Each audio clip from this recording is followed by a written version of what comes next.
What's going on, everybody? Today I want to talk about six-piece Mountebanks and an interaction I had with a clanmate running a six-piece Mountebanks in the vault. I got a recording of it. We set up a 1v1, and I just want to showcase how impactful it really is. Let's get into it.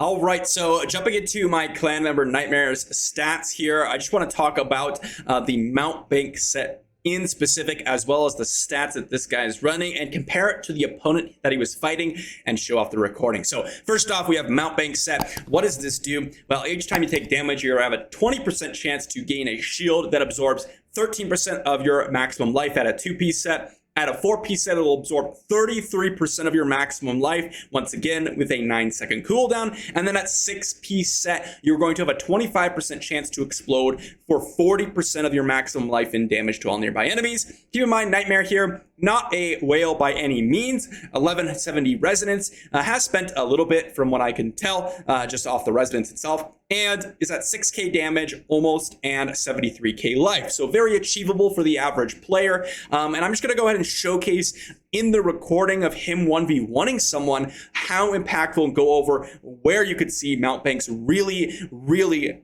going way above their opponents in stats, even though they had higher resonance. Let's get into it. So behind me, you can see we are in a vault run, and we actually got a 1v1 set up, which is very fun. So in this case, we wanted Nightmare here to go ahead and 1v1 the enemy Barb. Raiden GG. By the way, shout out to this guy. The guy was very nice and was willing to go ahead and participate in the 1v1.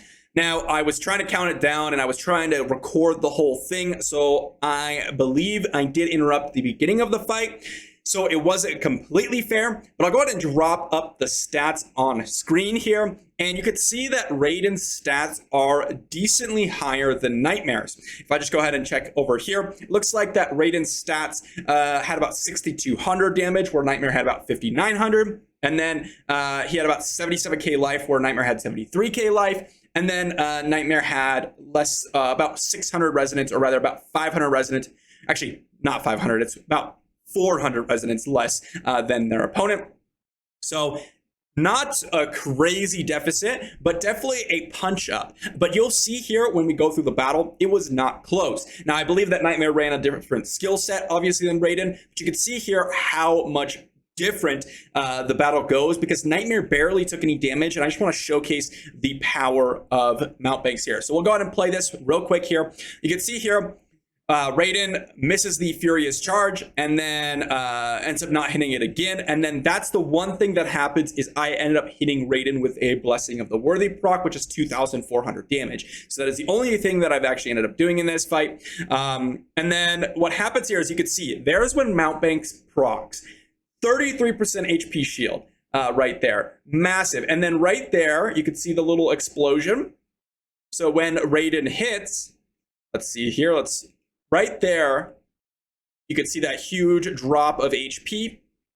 That is when the explosion of Mountebanks actually happens. You see that big chunk of damage. So between the shield and the big chunk of damage, Mountebanks is doing so much work here. And obviously, you're going to have to compare this to other sets that you could potentially run. Something like Grace, something like, maybe Vithus, something like that, where you might be getting some extra damage there. But there's no replacement for that 33% HP shield. It's just absolutely absurd in these cases. And if we just continue on the fight, Nightmare is just beating up on Raiden. There's the Gladiator proc here, and there's the other HP shield, 33% HP shield. Once again, it procs twice in this fight so far, and you can just see the massive value that this gives you. Especially, let's say you are a whale and you have massive amounts of HP. Let's say 130k, 110k, which is an average 5k resonance player. You're going to get about 33k HP from that shield, maybe even more, about 36k HP,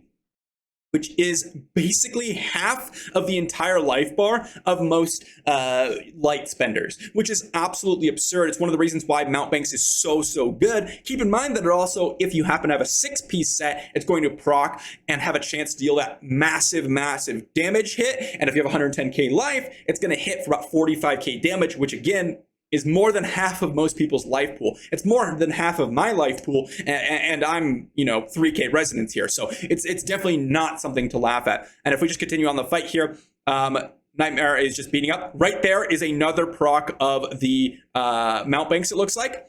It's that little area of effect. You have another area of effect from the Furious Charge that goes out, but right here, looks like Raiden hits them, and it procs right there. You see that big chunk of damage?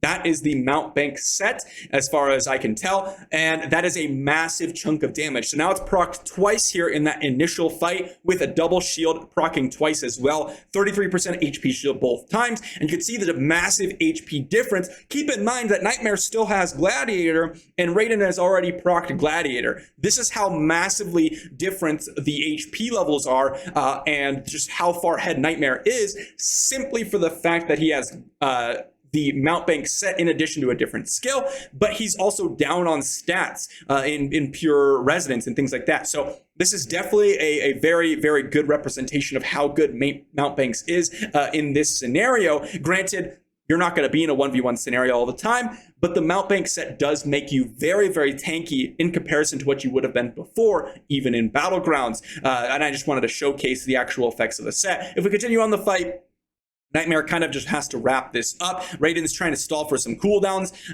And right here, it looks like we might get another proc. There's the Mountebanks shield again. And right there, you can see another proc of Mountebanks. So right here, Raiden hits, and you can see that big, big shield. And watch Raiden just attack Nightmare here. Furious Charge, and look, the shield's not even gone. Not even gone yet because of that massive, massive shield from Mountebanks. And then right here, another Mountebanks proc, so that is 3. It is absolutely absurd in terms of how much damage you can get out from this set. As we continue on to this fight, Nightmare kind of just wraps this up with a couple of hits, and then the Barbarian, Phoenix Ashes procs, and it's over. The fight's over. I did get scooped up at the end there, but it didn't matter. It was already kind of an example of how strong Mountebanks is. Keep in mind that Mountebanks does not have that 40-second cooldown that every other 6-piece set item actually does have, because it doesn't have it. Like, it just doesn't have it. It works with the shield, and the shield has a 9-second cooldown, and then the shield itself has a 25% chance to go to explode for 40% of your damage. And so right here, when you see the explosion, that is because we have the shield right here. You can see the shield. And then as soon as that shield goes down, right about, where was that shield? Sorry. There we go. There's the shield. And then it explodes right here. Boom. That shield explodes. 40% of his life in damage to Raiden, and it hits for, it looks to me, about 10k damage there. I think Nightmare said when I was talking to him about 13k damage is what the shield was hitting for. Keep in mind that these things can crit. If you happen to be a Crusader, you're running Banner, this is going to crit for, perhaps 1 point, whatever amount of armor pen you have, and crit damage and all that damage. So this could be extremely, extremely impactful.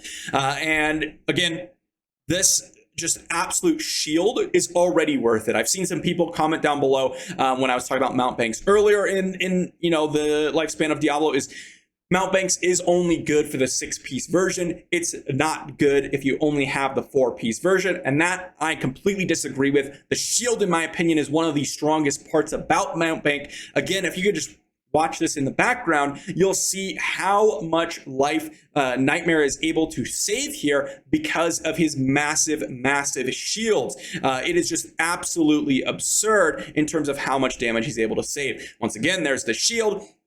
Raiden's trying to get through it. He hits, maybe half the shield down, and then it's already too late at that point. And then another shield procs, and then the Mountebanks explodes. Again, there's the shield again, and it's just, you can't take any damage when that's going on. It's absolutely absurd, and it only gets better the more you spend. But if you're a free-to-play player, this is a great way to get some extra viability with your support moves. If you're running a Barbarian, if you're running a Crusader, running a 4-piece Mountebanks, and then potentially a 2-piece Vithus to help your buffs extend, and then running the absolute insane 33% HP shield gives you the amount of life that you would have had as a whale. Let's say you have 70k HP. Well, 33% of that is 21k HP. Well, now that puts you at 91k HP, which is about a 3k resonance player would have. So this definitely kind of brings you up to par. Yes, you're not going to have those massive damaging support set items, but If you're running as a free-to-play player, you're probably going to be running a lot of support moves and CC moves, or for those that you don't know, it's crowd control like freezes and stuns, because that is the best way to go ahead and support your team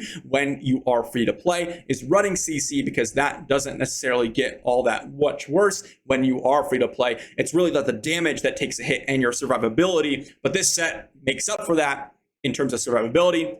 Damage is something that you may never be able to make up as a free-to-play player. So I think this set is absolutely perfect as free-to-play. And if you are an absolute whale, you can have definite, really, really nice uses for it, because it'll make you an absolutely unkillable machine. But you may want to go from potentially a little bit more damage-heavy set items depending on what build you're running. So just want to go over that, showcase it in a 1v1 match, because I think the battlegrounds can get a little chaotic.